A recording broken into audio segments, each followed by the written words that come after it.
Hello everyone, welcome to my channel.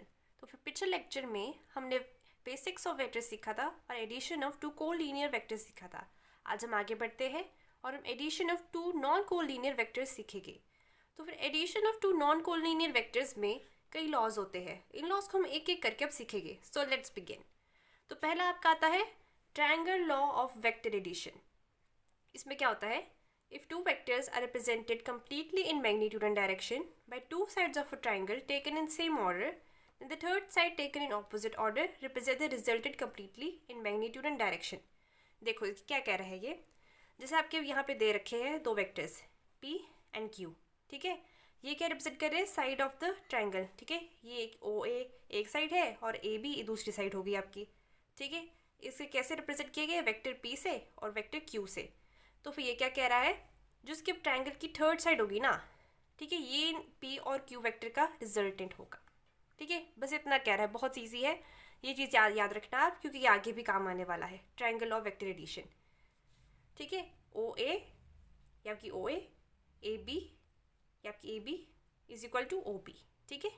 P plus Q is equal to R resultant, ठीक है। इतना आपका था ट्रायंगल ऑफ वेक्टर एडिशन। अब आगे बढ़ते हैं। Parallelogram law of vector addition, ये क्या है? If two vectors are represented completely in magnitude and direction by two adjacent sides of a parallelogram, then the diagonal passing through the point of the intersection of two sides represent the resulted completely and direction. देखो क्या कह रहा है ये आपको parallelogram दे रखा है, ठीक है। इस पैरेललोग्राम में देखो ये वाली साइड जो है OB और AC, ये दो तो इक्वल होती है, ठीक है। इसको रिप्रेजेंट किया गया है Q वेक्टर से, ठीक है। फिर ये वाली जो नीचे वाली साइड है OA, इसको रिप्रेजेंट कर दिया हमने P वेक्टर से, ठीक है। अब ये क्या कह रहा है? बीच में सब जो डायगोनल जाता है ना, ये OC बन रहा है कि बीच में जो डायगोनल बन रहा है पैरेललोग्राम का, यही इसका रिजल्टेंट होता है। Q एंड P वेक्टर्स का रिजल्टेंट ये होता है, इसका डायगोनल, ठीक है। देखो कैसे, अब जब आप अपनी बीच में लाइन खींचोगे ना, तो ये वाला कि आपका ट्राइंगल बन जाएगा, ठीक है। तो फिर ट्राइंगल OAC में OA प्लस AC, ठीक है, मतलब P प्लस Q, ठीक है, आपको क्या देगा? ये इज इक्वल टू OC, ये आपका रिजल्टेंट आ गया, ठीक है। यहीं भी इसमें आपका ट्रायंगल लॉ लगा के ऐसे निकाल दिया, ठीक है। OC जब क्या कर रहा है? Represent the resultant. This is OC, this is resultant, okay. Now analytical method of addition of two vectors by parallelogram law, ठीक है। अब एनालिटिकल मेथड में एक फॉर्मूला यूज होता है, ठीक है। Resultant is equal to P square plus Q square plus 2PQ cos theta. इसको हम ड्राइव करते हैं। ध्यान से देखिएगा डेरिवेशन कैसे है। यहाँ पे पैरेललोग्राम जो आपको दिया था ना, आपने क्या करना है?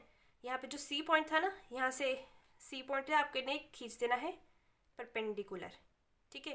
परपेंडिकुलर खींच दिया, इस पॉइंट पे आपको D मार्क कर दिया और आपने A एंड D को भी ज्वाइन कर देना, ठीक। कैसे? From C drop normal CD, ठीक है। CD आपने ड्रॉप किया नॉर्मल ऑन OA, ठीक है। OA पे आपने ड्रॉप कर दिया नॉर्मल CD, ओके।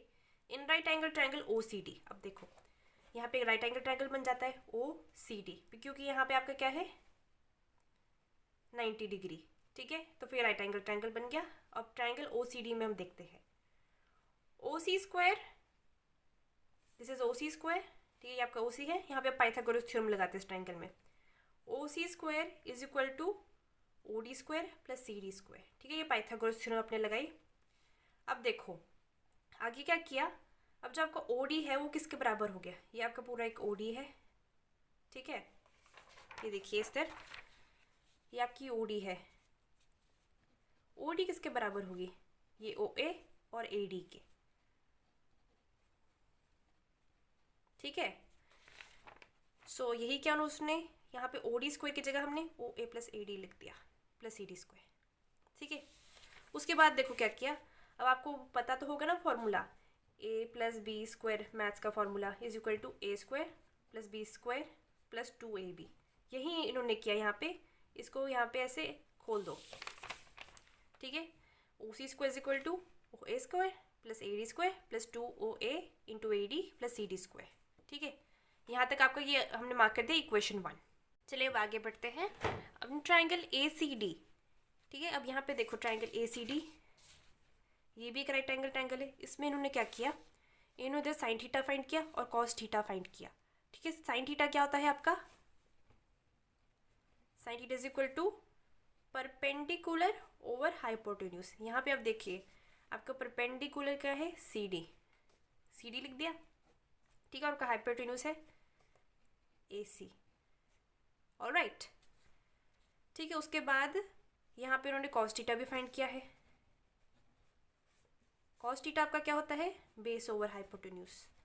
आपका बेस यहाँ पे है ए डी, ठीक है, एंड फिर hypotenuse same A C.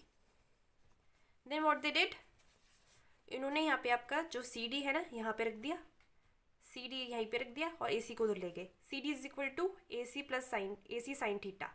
Okay, ठीक है, अब ए सी यहाँ पे क्या था, ए सी देखो यहाँ पे ये क्यू थी, अब ये दोनों साइड तो इक्वल होगी पैरेललोग्राम की, तो फिर ये भी क्यू वेक्टर होगा।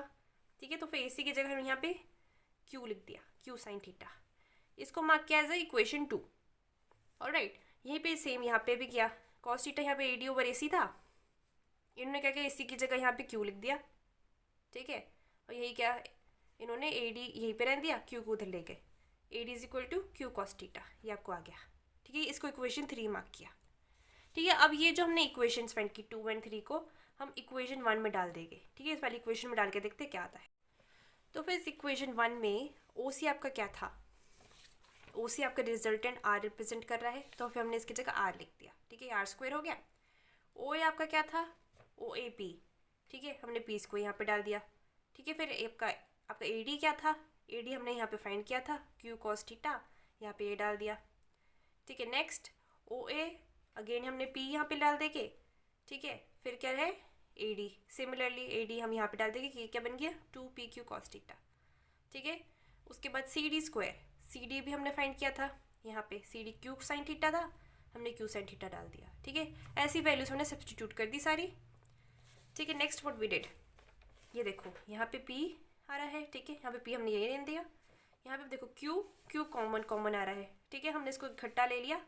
ठीक है, और यहाँ पे हमने क्यूब बाहर निकाल लिया, cos square theta plus sine square theta ऐसे रहती है। देखो ये कैसे किया है, ऐसे था ना, Q cos theta square plus Q sine theta square, ऐसे हमने इसको लाइक बाहर निकाल लेंगे, Q square cos square theta plus sine square theta. ठीक है, इसकी वैल्यू क्या हो जाएगी 1। ठीक है, तो फिर लगे ऐसे क्यू स्क्वायर बाहर निकल गया। ठीक है, तो फिर ऐसे इक्वेशन आ गई R square is equal to P square plus Q square plus 2PQ cos theta. ठीक है, याद रखना theta is angle between P and Q. फिर हमें ये फॉर्मूला मिल गया, R is equal to under root P square plus Q square plus 2PQ cos theta. Alright, अब इस फॉर्मूला को लेके कुछ केसेस है, अब वो हम सीखते हैं। ठीक है, if theta is equal to 0 degree, ये तो कौन सा केस आ गया, कोलिनियर का केस आ गया। कोलिनियर एंगल्स में क्या होता था, से 0 डिग्री होता था 180 होता था, 0 डिग्री में सेम डायरेक्शन में होते थे दोनों वेक्टर्स। ऑलराइट, ये देखो फिर हमने यहाँ पे क्या किया, इस फॉर्मूला में कॉस थीटा की जगह यहाँ पे 0 डिग्री कर दिया। ठीक है, कॉस 0 डिग्री कितना हो गया 1। ठीक है, इसकी वैल्यू 1 होती है। तो फिर लाइक हमको फॉर्मूला मिल गया ये under root P square plus Q square plus 2PQ। ठीक है, क्योंकि यहाँ पे ये वैल्यू होगी 1। ऑलराइट, ठीक है, तो हमको ये फॉर्मूला आ गया under root P plus Q square, तो फिर पी प्लस क्यू। ठीक है, वही कोलिनियर वाला आ गया फॉर्मूला हमको पी प्लस क्यू। ठीक है, नाउ इन केस 2 अब ऑपोजिट करके देख लेते हैं। ठीक है, ऑपोजिट पे क्या है होता है, theta is equal to 180 degree. ठीक है, ये दोनों ऐसे ऑपोजिटली ये एक्ट कर रहे हैं, पी एंड क्यू वेक्टर। ठीक है, उसका क्या होता था, रिजल्टेंट पी माइनस क्यू। ठीक है, यहाँ पे डाल के देख लेते हैं फॉर्मूला में हम, यहाँ पे क्या क्या आपका कॉस 180 डिग्री किया, कॉस 180 डिग्री की वैल्यू कितनी होती है -1। ठीक है, तो फिर आपका यहाँ पे माइनस आ गया। ठीक है, यहाँ पे तो 1 था इसलिए वो लाइक 1 तो चला ही गया। रिजल्टेंट कितना हो गया under root P minus Q square. ठीक है, रिजल्टेंट आ गया आपका पी माइनस क्यू। ठीक है, नेक्स्ट एक और देख लेते हैं केस, अगर theta is equal to 90 degree किया। ठीक है, 90 डिग्री में क्या किया, ठीक है, ये वाला वेक्टर क्यू वेक्टर और पी वेक्टर के बीच में कितना एंगल हो गया थीटा 90। ठीक है, सिमिलरली फॉर्मूला हमने डाल के देख लिया, कॉस 90 डिग्री cos 90 डिग्री की कितनी होती वैल्यू 0। तो फिर इसका आ गया आपका p under root P square plus Q square. Okay, that's it. ये आपके केसेस थे। आगे देखते हैं हम polygon law of vector addition. ठीक है, polygon law of vector addition में ये किस लिए लॉ यूज होता है, जब मोर देन 2 वेक्टर्स हो। अभी तक हमने कितने किए, जिसमें 2 वेक्टर्स ही थे। ठीक है, कोलिनियर नॉन कोलिनियर दोनों में।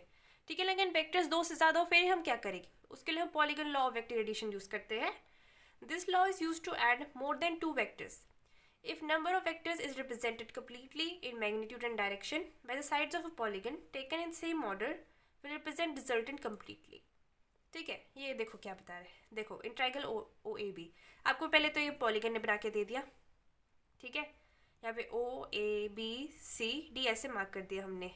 ठीक है, पॉइंट्स इसके। अब triangle O A B, triangle O A B कहाँ पे बन रहा है, ये देखिए, ये ट्राइंगल ओ ए बी बन रहा है। यहाँ पे अगर हम खींचे लाइन एक, ठीक है, अगर ओ बी हम जोड़े, ठीक है, तो फिर देखो अब ट्राइंगल लॉ के हिसाब से क्या था, O A plus A B is equal to O B, ये आपका रिजल्टेंट होगा, है ना। ट्राइंगल लॉ के हिसाब से है ये। ठीक है, O B is equal to A plus B. ठीक है, ये हमने ए वेक्टर माना है और ये B vector A B side को। ठीक है, वैसे हम देखो ट्राइंगल ओ बी सी में, ओ बी सी ऐसे। ठीक है, ये ओ बी सी हो गया। ठीक है, आपकी जो साइड ओ बी है वो plus B C is equal to O C. ठीक है, ये भी ट्राइंगल लॉ के हिसाब से। ठीक है, अब जो आपका अगर हम ओ सी भी ऐसे निकाले शिफ्टिंग वगैरह करके, O C is equal to O B plus B C. Alright, अब आपका देखो हमने यहाँ पे ऊपर फाइंड किया था ओ बी। ठीक है, ओ बी की जगह हम लिख देते हैं ए प्लस बी इस ओ बी की जगह। ठीक है, आपका बी सी यहाँ पे क्या है सी, हमने यहाँ पे सी लिख दिया। तो फिर आपका आगे O C is equal to A plus B plus C. ठीक है, लास्टली हम देखते हैं ट्राइंगल ओ सी डी में। ट्राइंगल ये है ओ सी डी। ठीक है, यहाँ पे O C plus C D is equal to O D. ठीक है, ये भी ट्राइंगल लॉ के हिसाब से है। ठीक है, तो फिर ये आ गया आपका, अगर हम यहाँ पे शिफ्ट करें दोबारा, फिर O D is equal to O C plus C D आ जाएगा।